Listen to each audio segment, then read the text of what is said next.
Hi, everybody. So I'm Lisa Beyer, and I'm here today talking about virtual reality for social media. And I have the expert with us, Cathy Hackl. Hi, everyone, and thanks, Lisa. Thanks for having me. So, thanks. I'm super excited to be here.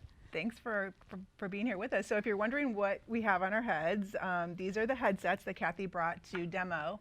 And tell us a little bit about what I'm wearing, what you're wearing. I don't have mine on fully. This is what it would look like, but it's not totally hooked up. So, what I'm actually wearing right now is called the Microsoft HoloLens, and it's an augmented reality slash mixed reality, and I'm sure we're going to get into that headset. It's right now it's really available for developers, not so much for the general public. And basically, what I'm seeing inside this headset is I'm seeing the world around me, but I can interact with different elements. So, for example, if I stare forward and I do like this, I'm starting to type my email in and do different inputs. So I'm actually, if I go like this, I'm going to pull up a message, like a menu. And what you're wearing over there is the Samsung Gear VR. You actually need a Samsung phone to use it. It's powered by Oculus, which is very exciting. And it's, I think, one of the best experiences without getting into the really expensive virtual reality headsets. So how much would this cost? That one is about probably like $70. Okay. But you do have to have a Samsung phone to use it. Okay. So that's one of the things. Well, I wanted to invite you on for this interview because virtual reality and augmented reality is a huge, more than a trend. It's coming. It's one of those things like mobile, video, now it's virtual reality. And when you mix that with social media brands, so what's happening right now with brands using virtual reality for social media?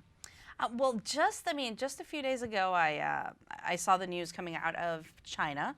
So Alibaba, which is a huge company a lot of people know about, they had launched something called Buy Plus, which is their VR shopping experience.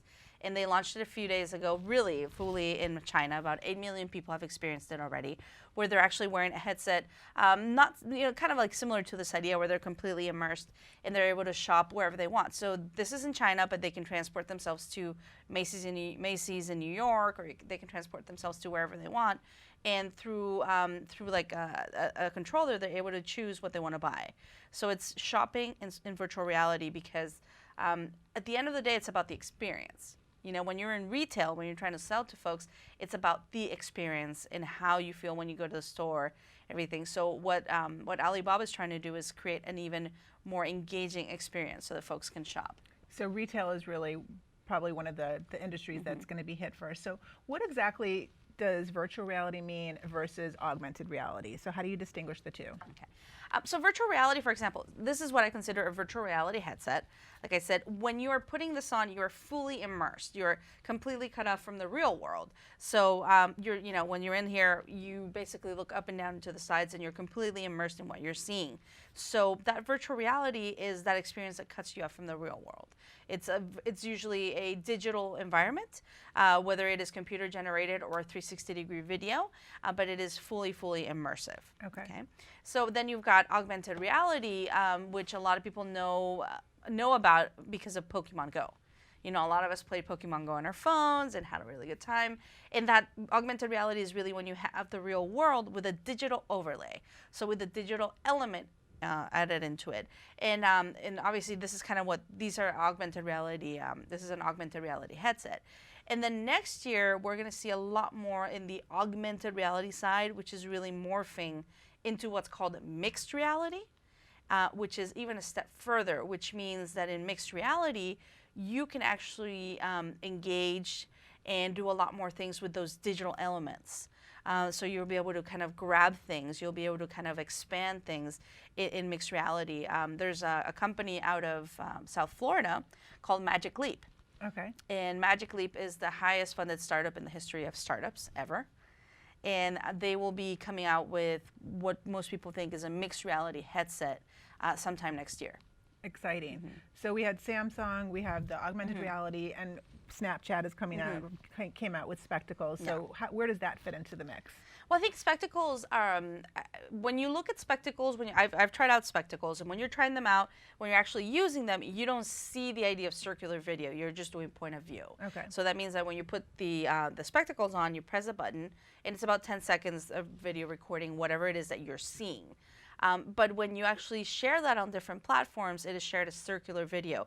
So basically what you see is a circle. And a lot of people were a little, I think skittish in some way about it at first. But I think that people are starting to realize that it is actually a really fun format. And we're probably going to see that a lot more.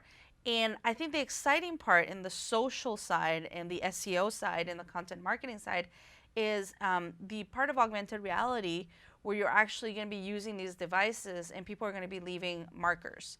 So let's say I go to a restaurant and I really like this restaurant and I'm there eating, I can leave a marker using augmented reality with a review. So if someone's out there on the street, it's kind of like a check-in. Like a check-in, okay. Yeah, like a check-in. But in this case, let's say I'm walking around with my headset, okay. and I identify, let's say, a few restaurants pop up, and I can see kind of the reviews popping up without having to look at my phone. I'm just staring at the restaurants, and I actually see what people are saying there. So I think that that's going to be extremely exciting when it comes to how businesses, small businesses, and businesses of all sizes operate. It seems like something very interesting that public relations professionals, social media managers also need to be, on their radar. So what can the PR community and social media industry, from a business standpoint, what can they do to prepare? Well, I think they can start reading, informing themselves a lot on what's going on. There are different, really good resources. There's VR Scout, which I happen to write for. Upload VR has amazing content as well. Just kind of Google and try to find out the things that you're interested in. I personally, even though I do talk a lot about virtual reality, I'm a little more bullish on augmented reality. Mm-hmm. So that's kind of where I'm spending most of my time, let's say. But definitely follow someone like me, follow someone like Robert Scoble, Ryan Bell, Malia Probst, folks that are in the thick of it. I think is important. So if you wanted to get a starter kit, if you just wanted to experiment, what would you recommend are some of the starter pieces of equipment? Well, I think it's important to differentiate between two things. Right. If you're just going to play around with it and experience it, as opposed to are you going to create content, become a developer? Because I think that that's where there's a huge difference. If you are coming at it from your brand's perspective and want to really understand how do I possibly create content for this? How do I get into this space? How do they get into the space? I think one of the most important things there is going to be to learn Unity. Unity 3D is basically the program that almost everyone uses to create virtual reality environments or augmented reality. There's also another one called Unreal, but I think Unity 3D is a little bit more widely adopted. So that's one of the skills that I would definitely tell PR professionals or even PR students, that if they really want to get a head start in what is going to happen in this revolution of content, of ideas, of what's coming, understanding Unity 3D is going to be very important. Also, I was reading the whole real estate market when it comes to augmented reality and virtual reality. So what's happening in that industry? Yeah. That's one of the industries. I think real estate and travel have definitely led by example in this virtual reality and augmented reality. In real estate, you definitely have the 360-degree videos.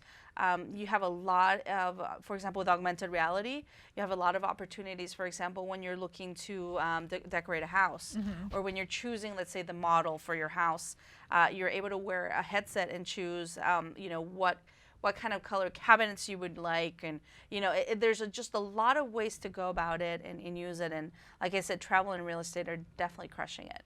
And obviously, Facebook is heavily invested in both. Yeah. And so, where do you see it fitting in with Facebook? Well, I think that once Mark Zuckerberg dropped $2 billion on Oculus, it's like, maybe I should be paying attention to this. And Mark demoed the social VR. He did the social VR demo, the really, really nice one at Oculus 3 this year. It was so different than the one they did last year. And I think that integration is coming. I think that that's where Facebook is going. They have a special, I think it's Building 8. That's what they call it. That's where all the Oculus folks are. Did you get to visit it when you were there? No, it's like very few people get to go there. It's like really, really secretive. But that's where they have all the VR people and all the AR people. They're, yes, they're going all in on VR, but they're also realizing that it's also about AR. And, and I don't want to frame it as a VR versus AR conversation, right. Because it's really more about a spectrum of technologies. But yeah, I do think that augmented is going to be kind of like a lot. It's going to be more widely adopted than VR as we know it today. So I have to ask Cathy, what are 3 tips that you can give us if you want to incorporate AR, VR if you're a brand. Yeah. Definitely, one of the things I tell folks is it's as simple as getting branded cardboard. So cardboard is, this is a plastic headset, but there's also the cardboard ones made by Google. You can get branded cardboard with your logo. Ooh, that's a good idea. Yeah, I love that one. Yeah, and it's quite cost effective, and you can do that if you're an event and give it away. And even if you don't necessarily have VR content, it kind of helps show that your brand is innovative and is kind of like interesting. You're thinking ahead. You're interested in that space. I like this So one. that's one. Also, doing some 360-degree video. I mean, it does not have to be perfect.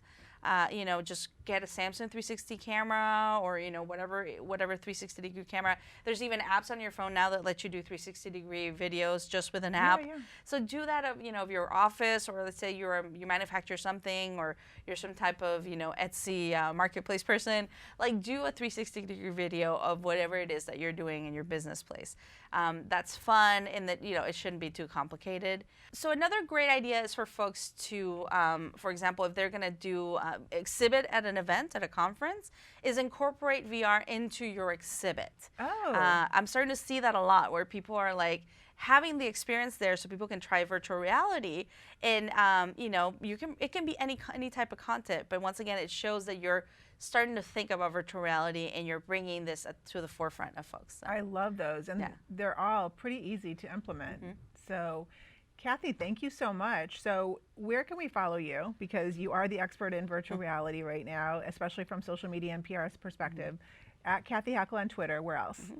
Follow me on Snapchat, Cathy.Hackl. You can find me on LinkedIn, Facebook.com/Hackl Cathy. That's my business page. And yeah, I'm also writing for VR Scout, so go there as well to find information. All right, so we're going to follow Cathy to keep up, and we'll check back with you next semester, and you'll let us know what the latest is. I'm sure that we're going to see all kinds of things happening. We might be wearing headsets at that point for regular stuff. So thank you, Cathy. Thank you, Lisa.